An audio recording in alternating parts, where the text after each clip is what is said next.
Good evening, and thank you for attending my professional development on health and well-being.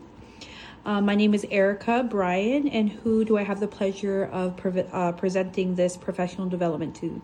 My name is Andrew, and I am an overnight supervisor for Palm Shores Behavioral Health Center. Okay, thank you for that information. After we do the presentation, what are some ways do you believe you could integrate or speak to your staff about integrating some of this information? Well, if I'm not mistaken, most of the information that you're discussing is going to be about stress. So I think that it would be a good opportunity for me to discuss different stress factors and ways that they can cope with stress around the work field, and hopefully a way to essentially establish a bond and relationship in the workplace where we can integrate our overall well-being. Okay, thank you so much for that. So what we're going to do is I'm just going to kind of touch base on the objectives, and then of course I'll do the presentation. It's going to be in the form of a PowerPoint, as you can tell. And then of course, if there's any questions or concerns, if you could hold them until the end of the presentation, that would be wonderful. Okay. All right, so let's just kind of touch base. So again, in a nutshell, the objectives we're gonna talk about stress levels. There's various stress levels. We're going to talk about eustress benefits and de-stress management, as well as the impact of well-being and stress management in many aspects of life.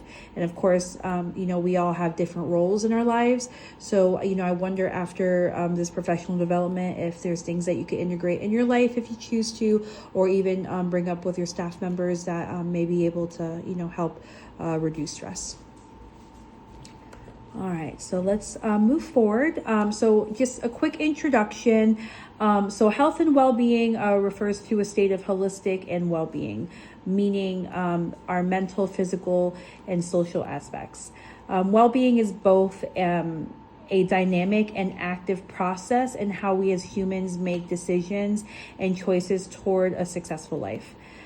These dimensions include emotional, intellectual, social, spiritual, and environmental aspects.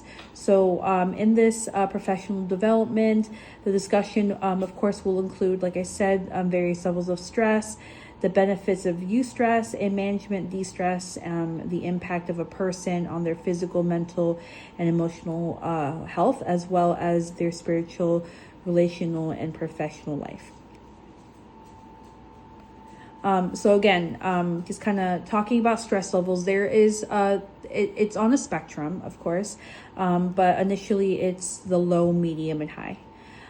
So with that being said, some of the stress can be beneficial, believe it or not, especially like the lower stress. And again, I will speak more about that in a minute.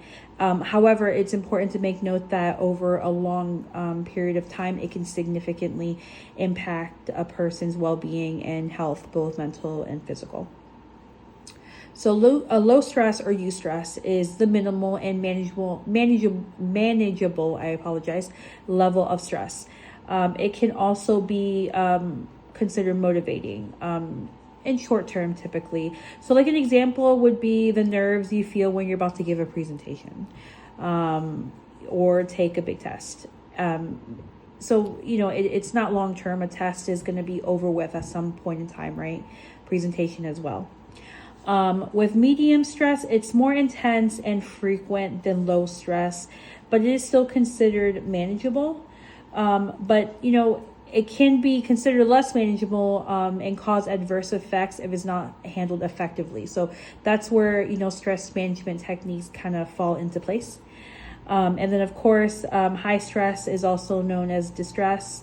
It can be overwhelming and even debilitating. It can put a person in high risk for mental and physical health issues, especially if it's chronic. So just kind of going a little bit more specific with eustress benefits. It can provide benefits by, again, enhancing performance and fostering resilience. It does serve as a pathway for personal growth, motivating individuals to face challenges for development. Distress on the opposite end is an overwhelming type of stress. So instead of encouraging someone, it can hinder performance. Managing distress can help decrease its intensity and restore that emotional stability. That sometimes it can make a person feel debilitated, feeling that intense distress. Stress management techniques, the whole premise of these strategies and techniques is to aim to lessen the adverse effects through positive mechanisms. These include breaking down overwhelming tasks, practicing mindfulness, seeking support, and adjusting one's mindset. While eustress is a controllable and positive form of pressure that can energize an individual, distress is considered overwhelming, depleting that energy, and also impacting one's well-being. So again, just kind of speaking about the impact of well-being, it's basically a person's personal and professional life. It could include significant, it could include significant improvements in productivity, positive relationships, and resilience, all aimed at achieving life satisfaction. So professionally, it can boost career growth and improve performance. Personally, it can enhance physical and mental health, helping individuals navigate challenges and experience positive emotions. So, achieving life satisfaction does allow a person to maintain a balanced state, and initially function effectively. So developing one's potential is fundamental for a more fulfilling life, of course.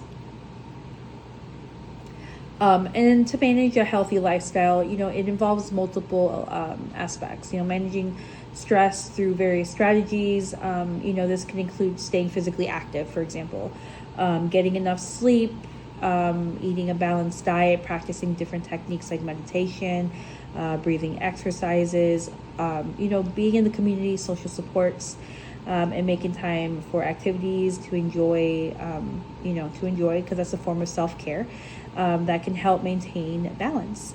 It is important to note that if stress becomes unmanageable, seeking professional help is crucial in this.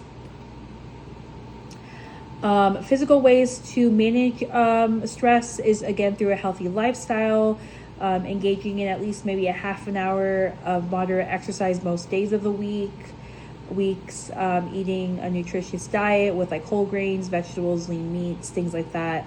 And then also being realistic about goals, prioritizing tasks, delegating things to improve time management on a personal and professional level.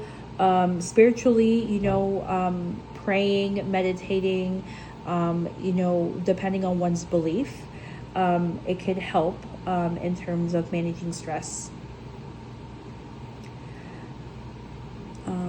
Let's see, and I think that's kind of where we wrap things up. One last thing, professionally, it is important to establish boundaries between work and personal life to reduce stress and enhance focus, which I know is, especially with the work that you do, Andrew, with working with staff as a supervisor. So maybe something you could, incorporate or speak with your staff members on if it's something that they're struggling with. Taking those regular breaks throughout the day, recharging can really encourage productivity and engaging in a professional development, but also to help balance that work-life, balance. So that concludes our presentation. Do you have any questions? No, I do want to comment though. I think that one thing you touched on was really good, and that was setting realistic goals. Yeah. Being in a mental health facility where we deal with the kids on a level where they are sometimes at their worst and sometimes at their best. Yeah. That can be a difficult thing, especially because we have to kind of adapt to their needs and their expectations.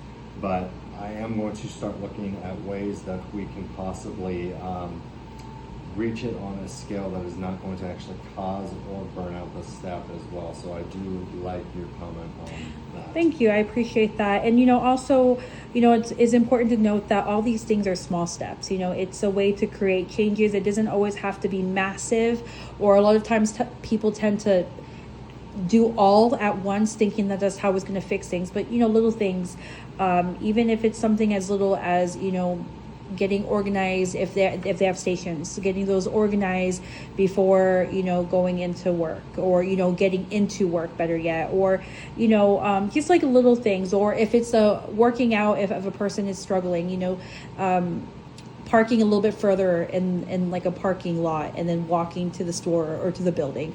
Just little things. It doesn't always have to be something massive, but baby steps do lead to stronger and longer strides in the future. So I do appreciate that. I do appreciate you being present in this professional development, and I look forward to future presentations. And if you want to be part of that, that would be wonderful. Awesome. Thank you. All I right. appreciate it. Thank you, Andrew. Bye.